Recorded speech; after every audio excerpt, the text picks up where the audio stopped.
guys, and welcome to the UK Cowboys TV show. I am your host, Lauren, and this is Series 1, Episode 17.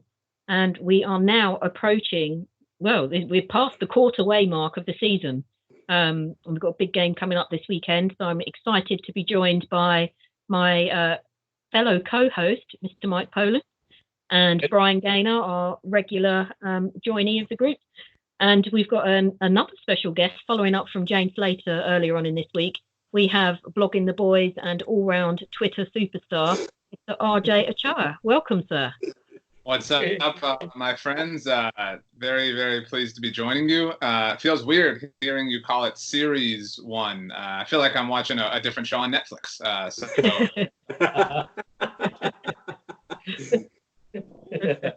But if you are... go on, sorry, no, you go for it. Fire away. I was going to say, if he's in a show of Netflix, he's now part of it. Yeah. Feels that way. Yeah, it feels like Downton Abbey or do you just call it the Great Baking Show? Like, do you call it the Great British Baking Show as well, or would that be redundant for you? The Great British Bake Off. But you call it British, even though like you're watching. Yeah. All right. I was not a fan of the change in hosts. It didn't feel as authentic to me. So I'm talking to the wrong people. We needed Rich on this show if we were going to touch on. Yeah. he is the Bake Off champion. Yeah. Perhaps next time the Cowboys come over, you can have your own little Bake Off with him. Anyway, we're not here to talk about cakes and buns and whatnot. We're here to talk about the Cowboys. So, like I said, we're now we've hit the quarter-way mark. Cowboys are sitting 3-1. Pretty much probably where we thought we'd be at this point in the season. The first 3 games we probably chalked off all as must-wins. Maybe that last game, once Breeze was out, we probably thought we should have won. Another day we would have won. But we're moving on to the Packers now. First of all, that injury report that came out yesterday, both teams are pretty beaten up right now. Who do you think I'll go through the Cowboys that were on the list yesterday. So we had Lyle Collins, Amari Cooper, Tyron Crawford, Michael Gallup, Luke Gifford, Chris Jones. We've got Tank, Lee, Zach Martin, Tyron Smith, Antoine Woods, and Xavier Woods. So, we've got 3 out of the 5 starting O-line on there currently. I think the general consensus is Tyrone's going to be out of the game. Hopefully we can get Lyle and Martin. I think it just looks like he's going to be banged up all year with that back. How big a concern is the O-line right now? I think for me, obviously coming off a performance where they were beat quite handily in New Orleans, specifically along the interior. It was not Travis Frederick's finest hour in New Orleans. The Lyle Collins thing does just kind of feel like a vet day. I know that this had been mentioned a lot, how he and Tyron are close, so I could see him just, kind of, hey, well, Tyron's not practicing. So I know that's been said by a few people. They're so close, in fact. We had Tyron Smith on ESPN San Antonio when we were out in training camp, and he refused to do the interview unless Lyle would do it also. I mean, they're that close. And so I could kind of believe that, they just don't like practicing if the other one's not there. So I think that along the offensive line, it's not ideal to be missing Tyron Smith. I think the Cowboys are certainly more prepared than they have been with somebody like Cam Fleming. But this is a Packers front that has had success early on this season. And so, I mean, it's a little bit of holding of the breath, I would say, although not too panic-inducing. Yeah, I mean, Mike, how big do you think it would be for the Cowboys to, say, get on the offensive side of the ball to get someone like Gallup back this game? Gallup would be huge, I think. Like Gallup, the thing with the receiving core, I mean, if we delve in, I don't want to delve too far into the Packers defense because we'll go down into it. But I think the Packers defense is, so far this season, been quite bad against stopping the run. So for Zeke, this is a big game. Like, he could go off in this game big time.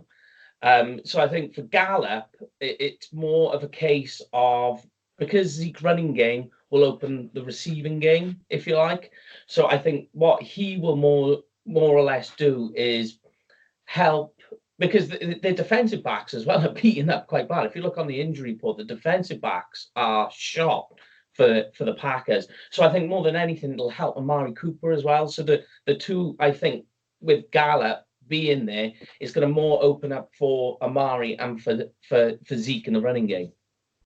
Yeah, certainly on the Packers are also equally as beaten up as what we are, and it sounds like Devontae Adams is going to be out of the game. How much are the Cowboys going to be dancing for joy with that, Brian, do you reckon?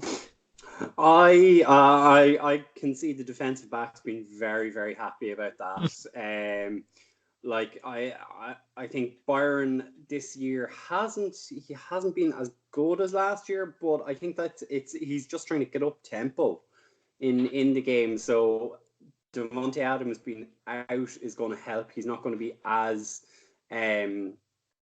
tightly marked and needs to pay such close attention to one specific receiver. I know we're going to talk about it in a little bit, but the rest of the receivers, especially since they lost Randall Cobb last offseason to us, are, they're very mix and match, and there's no dominant one there. I think like Geronimo Allison is probably their next biggest player, but he's so streaky in how he plays. It's good for the defensive backs. They should have. My first thought was, with Adams out, Rodgers has got to be thinking, God, I wish I had someone like Cobb on this team right now. Yeah. He could be the guy, wouldn't he? You got to remember, for Cobb as well, this is his first game against his old team, so there's going to be that revenge game for him, because there's some players who have that mentality. So we're evenly matched with the Packers so far, both sitting at 3-1. But it was our nemesis, the Eagles, that put the loss on the Packers last week. I'm not sure. Did anyone catch that game? Any thoughts on the Packers Eagles game? Yeah, I watched the compressed game, but RJ's probably watched it a bit more closely than I did, to be honest. I watched it live last week, a week ago today, that we're all talking here. It was on Thursday Night Football. It was, I don't know how much you guys get a chance to watch Thursday Night Football, because obviously I know it's late and it's a weekday and things like that. But Thursday Night Football is typically kind of a boring affair. It's typically, the road team typically plays very poorly. And so that, I think, had a lot of Cowboys fans really hopeful that the Eagles would fall. It was an impressive performance by Philly, and one I think that we'll have to look back on in a few weeks when Dallas gets ready to host them. But, Green Bay, I think you would agree, should have won that game. They really had so many red zone efficiencies. And so, it was, in a weird way, I guess, unfortunate for the Cowboys that Philly was able to win. I know a lot of people wanted to see 2 4-0 teams get going on Sunday afternoon. But it was a battle of a game. A lot of injuries on both sides there last Thursday night, but they looked vulnerable. That defense that they really had going through the first 3 weeks, I think it started to become obvious that the reason they were so prevalent was because they had played Mitchell Trubisky and Joe Flacco and Kirk Cousins. And you can make an argument they should have lost that Vikings game. So it was interesting. A great peek at who Green Bay is. Yeah, I think it'd be an interesting game against the Cowboys. That perhaps last week was the first game where people were saying you got to see the Cowboys play a proper team, right. and maybe this will be the second week running now for the Packers to face a proper team. And last week they came up against a good Eagles side, and I feel dirty saying that, but they came up eventually came up short. So it should be a good test. What do we think of this Packers offense? What do they bring? Obviously you've got Aaron Rodgers, but what else is there? Where's the danger on that Packers O? It's very wishy-washy, isn't it? Without Devontae Adams there, the thing is I've got Devontae Adams, John Allison, and Valdez-Scantling all on my fantasy team. So, and it's only because I thought, high scoring, and they just based off not just that, but what you're seeing is they're just so up and down. They're all over the place. I mean, it really is hot and cold. Is the best. Yeah, I mean, Adams hasn't been that real flashpoint that perhaps we all expected. That real number one receiver that they've not really had since Jordy Nelson a few years back. So, and where's the run? They haven't really got that identity with the run game either. I don't think. What's your thoughts, Brian, on the offense? Yeah, I think you nailed it there in mentioning the run game. It's an amazing fact to think they don't have a specific and dedicated number one runner. This, they're splitting reps between Aaron Jones and Jamal, and his name's gone out of my head. I think it's Jamal Williams. Yeah, the fact that the two of them are splitting reps it's a bad sign. You should have one true running back, and that's everything goes through that. And because teams are just going right, we don't necessarily have to tee off on that guy. We'll make sure we're keeping Adams bottled up, and it just restricts them. Yeah. I know. I think probably we flip over to the other side of the ball now. On defense, they struggle big time against the run. I don't know if you want to pick up, Mike, where you were going before on Zeke, but they coughed up, I think it was over 170 yards, wasn't it, in the rushing game against the Eagles? I think they lost a guy. I forget who they lost recently. They lost one of the defensive linemen. But yeah, I mean, even before that, even if you look back last year, they weren't really a team to be, on the defensive side. They weren't a team where you could really say oh yeah, they're going to win us the game. It's always that the game always goes through Aaron Rodgers, and then the defense is there to just do what they can, But, looking at what they've got there to stop, I mean, Zeke, he should theoretically have a big day.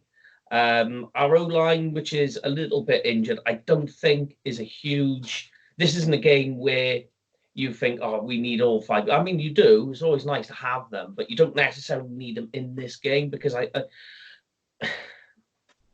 looking at it, it's really hard to say who they're. It's almost as if they've lost their identity on defense of who they are. It's so strange to watch how far it's fallen, Yeah, I mean they rank quite highly, don't they, in the passing D, but their rushing D pretty poor. So it'll be interesting. We haven't really seen Kellen Moore call us a real run heavy game yet, and we've seen Dak ball out in the first 3 games. So maybe we'll see it flip the other way in this game. I don't know, Brian or RJ, your thoughts? Is it all in on Zeke on this game? I mean, I think the Green Bay secondary is pretty talented. They've sort of thrown a lot of first-round draft picks there. Obviously, Kevin King, who a lot of Cowboys fans wanted, but thankfully the Cowboys took Taco Charlton, and that pick really worked out well. So Kevin King is a talented player, but Jair Alexander is I think one of the more promising young cornerbacks and DBs in general in the league. And so I think this is a tough game for Amari Cooper, and that's why I think having Michael Gallup back would certainly behoove the Cowboys. I mean, their inability to gain separation in New Orleans was really obvious. And so, up against some talented players that might be difficult again at home, that I do think it could be a big Zeke game. I think it could be a big, ball control, time of possession, grind it out sort of game. And you just rely on Dak, as silly as it sounds, to just make the big plays when you have to have them. And kind of hope that he's able to produce that. I think an underrated element to this game is this is the first Cowboys home game to take place at 3:00 this season. So we get the sun, the mighty sun, through the AT&T Stadium. So it's we've heard a lot of receivers before talk about how that's a factor, which is all the more reason to lean on Zeke. Well, we don't want to be putting the game in Aaron Rodgers' hand because, as we all know from experience, we've been punished with that before. We don't want to be having Dak and Rodgers in a shootout, particularly. This is completely off track, but just looking at Aaron Rodgers, 1 Super Bowl ring. If his career ended tomorrow, is he going to be considered one of the greats in the game? he going to be up there with the Montanas, the Bradys? Will he be spoken about in that? What do we reckon? I think from a talent perspective, he is up there. I mean, mechanically, he's one of the more sound people to ever play the position. You're right. It is incredible that he only has one Super Bowl ring to date.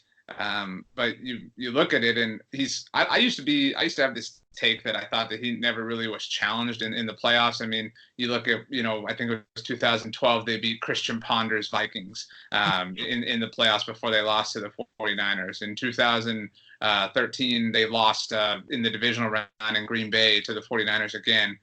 In 2014, they obviously beat the Cowboys on a contested call and then lost and had that horrific meltdown loss in Seattle. In 2015, their one playoff. They beat the Kirk Cousins-led Redskins and then lost that incredible game in Arizona. And so I do feel like there's some sort of hollow victories, but I mean he is very, very, very good. I think he's a first ballot Hall of Famer, and I think he's been held back. I think a lot of people will argue when his career is done by Mike McCarthy, but he's had incredible talent around him. I mean, he had Randall Cobb, he had Jordy Nelson, he had Donald Driver and Greg Jennings for a long time. It's just it's one of those things. Just the timing didn't work out. But I mean, like the whole Super Bowl thing, when it comes to quarterbacks, actually touches that's when it touches a nerve with myself, because it's one of them things that really frustrates me when people. It's the only position I think in all of sports where you just go, how many trophies has he won? No, they don't do it with any other position of any sport. Like if you were to say, like, the tight end for the Giants when they won the Super Bowl, who was he? You'd be like, I don't know. Well, he has a Super Bowl ring. He's got more Super Bowl rings than most players in the NFL. So you should remember him. It's one of those annoying parts for me when people start going down the road of, well, he hasn't got a Super Bowl ring, or he's only got one, or he's got 5 Super Bowl rings, so he must be the best. American football is by far the biggest team sport in all of sports, and yet for some reason, for a position who's only on the field 50% of the time, you've got to look at how many Super Bowl wins he's got to say how he's great. Do you know what I mean? I don't know what you try, but if I don't stop, to keep rambling. No, I tend to agree with you. I mean, I think it's a bad way to judge how good a quarterback is. I mean, Dan Marino for me, probably top 5 quarterback of all time. Never won a Super Bowl. Don't think he even played in a Super Bowl. And to judge a guy by that standard is just, it's ridiculous. I mean, Peyton Manning only is 2, and for a lot of people, Peyton Manning is the greatest quarterback of all time. So if you've a guy who is 2 and you're saying he's the greatest, and you're trying to say he's better than Tom Brady, or Tom Brady is better because he has 6 rings, that's stupid. It's very much a case of the circumstance and the pieces that were put around him. And I mean, it doesn't even take into account the fact, as you said, they're on the field 50% of the time, and a defense can win you a championship. Yeah, seen it. Yeah, So that's why Eli's got 2. Yeah, he literally is. Yeah, who was the guy that won the? He's gone through my head at the men. Trent Dilfer. I mean, Trent Dilfer has a bloody Super Bowl ring. Yeah. And so I mean, he has won, and Aaron Rodgers is one. We know he's not as good as Aaron Rodgers, but there you go. Well, Nick Foles has a Super Bowl and an MVP. Yeah. Anyway, that was just an interesting point I wanted to touch on with Rodgers. But so just back to the game, just to wrap up looking at the game. Who's our ones to watch on? Let's start off with the Packers. Who are we looking at? Who do the Cowboys need to keep an eye on the offense? Who's the danger man? It's got to be Rodgers. Yeah, plain and simple. Not really anyone else, is there?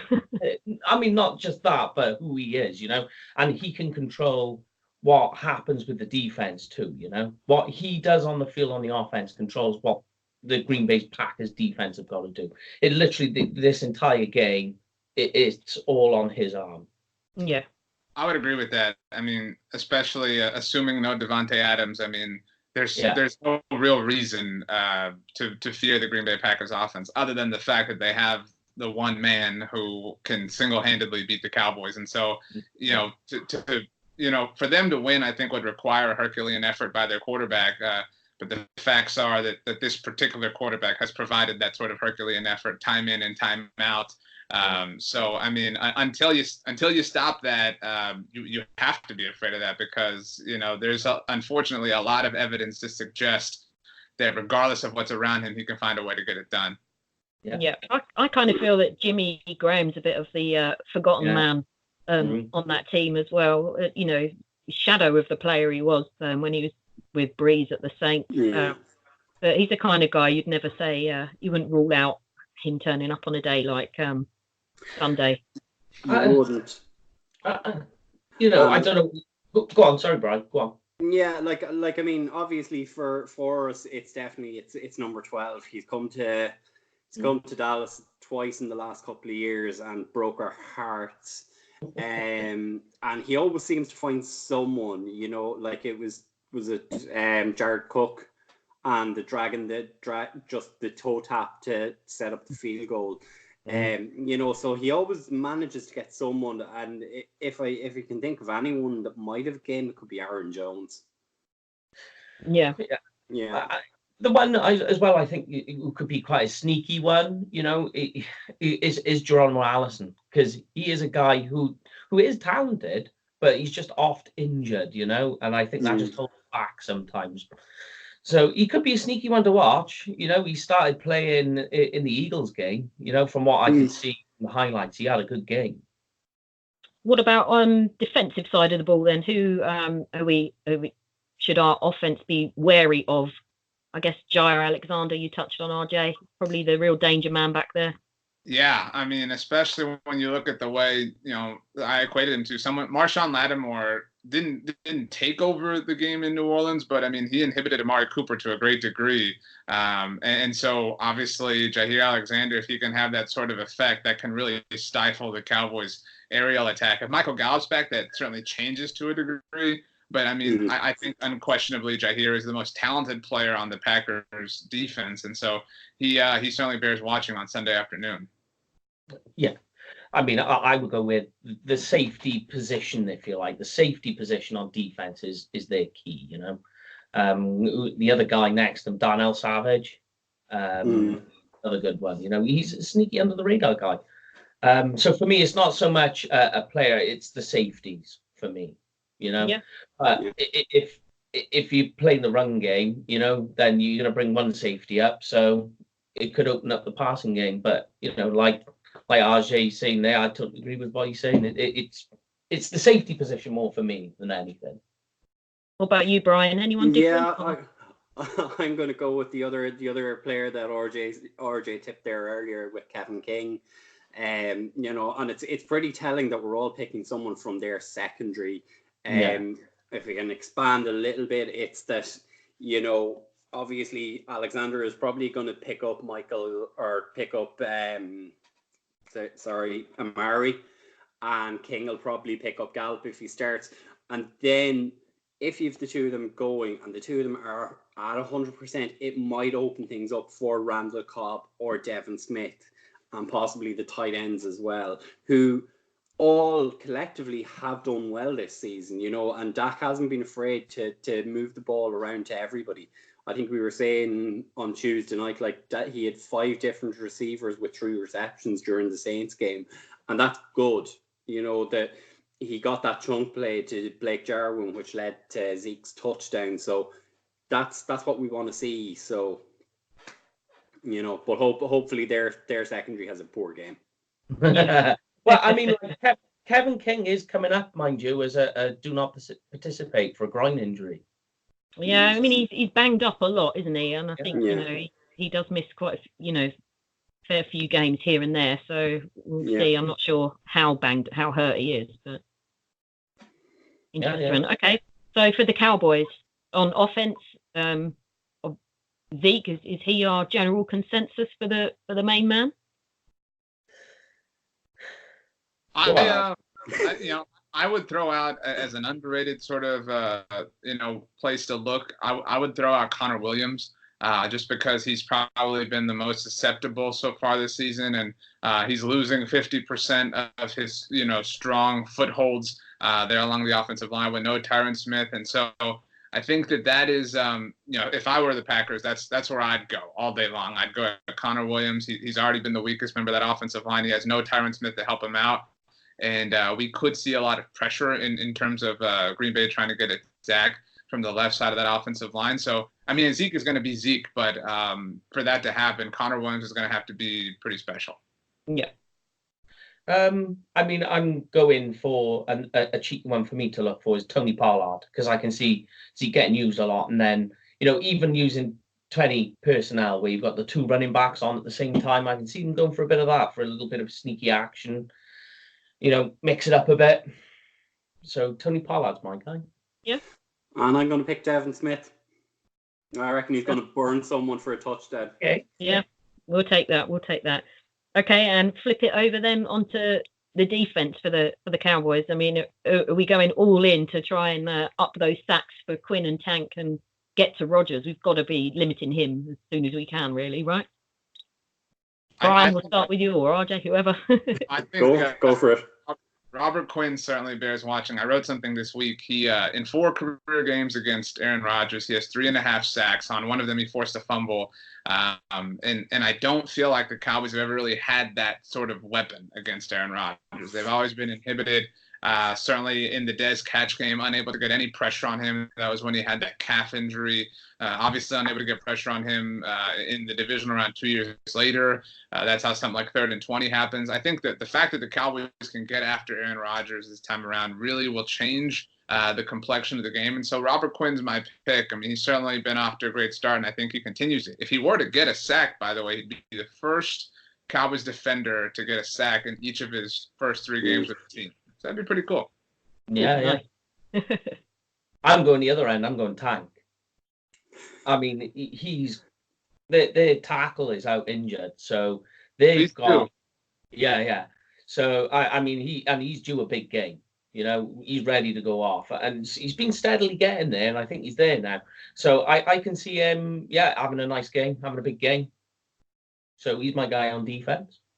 Do we even need to ask you, Brian? I'm just happy the 2 guys left it for me. I mean, Jane has said Xavier Woods is going to have a breakout game. For me, it's got to be number 38. He just seems to get to Aaron Rodgers every time. He got up in the divisional round game in 2016. He got up, got a sack, got another pressure on him, got an interception. I think he got a sack and an interception in the early 2017. So yeah, I reckon Jeff's going to go off. Just while we're talking about the game, one of our mailbag questions from Lloyd. I mean, he's got the surname Poland. I don't know if he's any relation, maybe. He might be. He wants to know what adjustments do we need to make on offense and defense to beat Green Bay. I don't know if you want to pick that one up, RJ. What have the Cowboys got to hone in on? I think they've got to adjust back. I think we saw the Cowboys really lean in on running on 1st and 2nd down. I mean, they ran on 1st and 20, for goodness sake, in New Orleans. And so I think, we've got to see a big and harder devotion to the pass early on. The success rates on 1st and 2nd down really obviously affect what happens on 3rd down. The play action game needs to be back in the fold. And that's why that New Orleans loss is so weird, just because it was so untrue to who they'd been for almost a month. So I think, they have to return to that form. And I think with that, the defense comes. And honestly, I mean, I don't know that you need to make many adjustments on defense. They didn't allow a touchdown. They allowed 12 points. Yeah. I mean, that's pretty solid. Yeah. Yeah, definitely. Totally. Anything else, guys, you think they need to change or focus on? Definitely not. Defense, totally fine. And offense is, I would say it's more. They need to go back to being the bully, controlling the tempo. And like RJ just alluded to there, it was the play action. They seem to just drift completely away from it. And you can go back statistically and look at that when he's in a game where there's a high amount of play action passes, he gets success. So that's it for me. Yeah. For me, I think the O-line are going to be hurting all week. I think they are going to be seriously peed off with how they performed, and they're going to go out with a bee in their bonnet. I think the fact that they didn't have a long drive during the whole game, where they chewed the clock up. I think we only had the touchdown series where they really chewed into the clock. I'm hoping to see like that, a big 8-9 minute chew the clock up effort from the O-line and just dominate the Packers D-line. I think that'll help. Okay, so how about let's get a prediction from each of you for the game. It can be a score, it can be a particular scorer, just some outcome, what you think is going to happen in the game. Brian, we'll start off with you for this one. Pick 6, Byron Jones. Oh, that wasn't the name I was expecting, but okay. I know, I was expecting a different name in there. Mike, what you going for? I am going to say Dak is perfect again in the third quarter. That's now become the phenomenon that is the Dak third quarter. But he's going to pass for a touchdown in the third quarter and rush for a touchdown. Nice. Okay. I like that.